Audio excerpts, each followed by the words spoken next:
Put your hands together for Hannah MacCormack!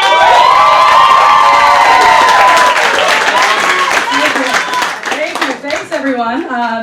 Happy Sunday to everyone except for Vladimir Putin.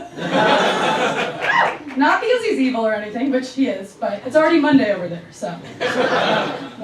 But my prayers are going out to the Ukraine, and as it turns out, I'm pretty sick at praying because I went to Catholic school my whole life.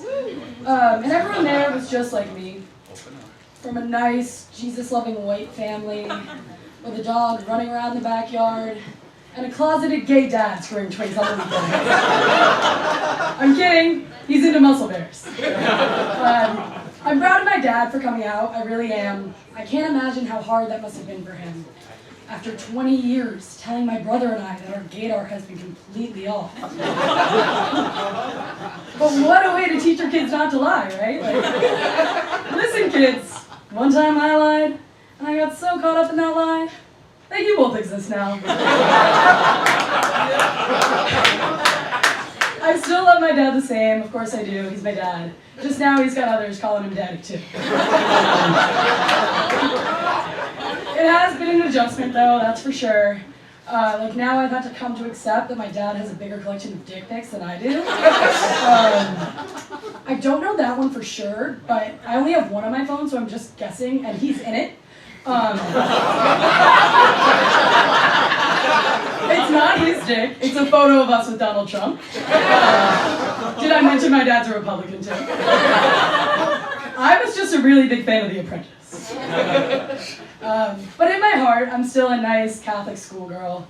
Growing up, I always looked up to Mary Magdalene.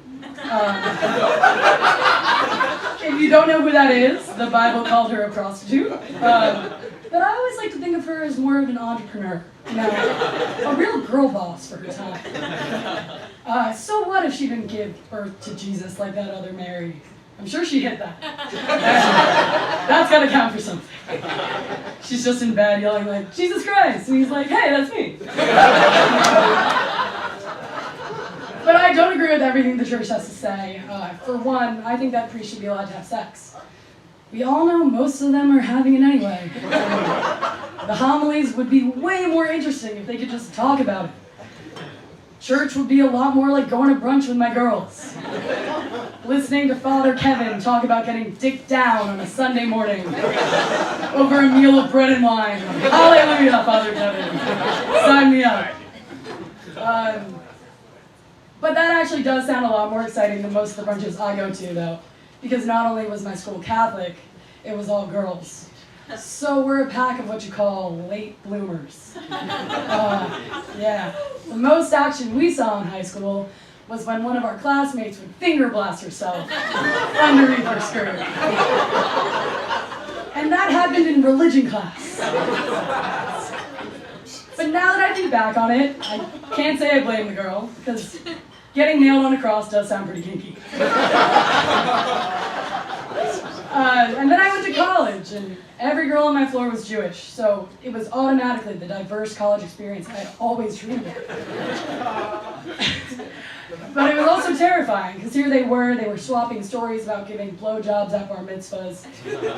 And I was so naive, I'm 18 years old, I'm so embarrassed, I had to ask what a bar mitzvah was.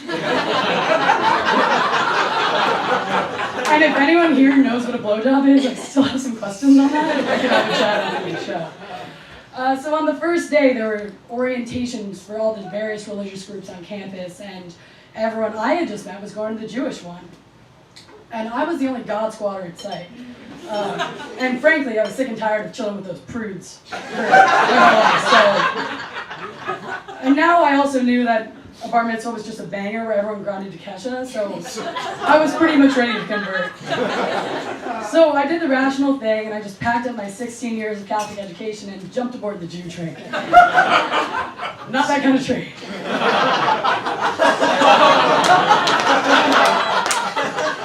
So we arrive at this orientation, and we're all going to go around and say our names, and I'm thinking to myself, you got this, Hannah's a Jewish name, you'll have them all fooled. They'll think the crucifix necklace is ironic, right? Totally. So we're all going around, and it comes to me, and I say, just pulling out all the Jewish jargon out of my ass, like the only things I can think of. I'm like, shalom, I'm Hannah, I'm from Short Hills, New Jersey, kosher. And then the leader looks at me and she says, oh, no way. What synagogue do you go to?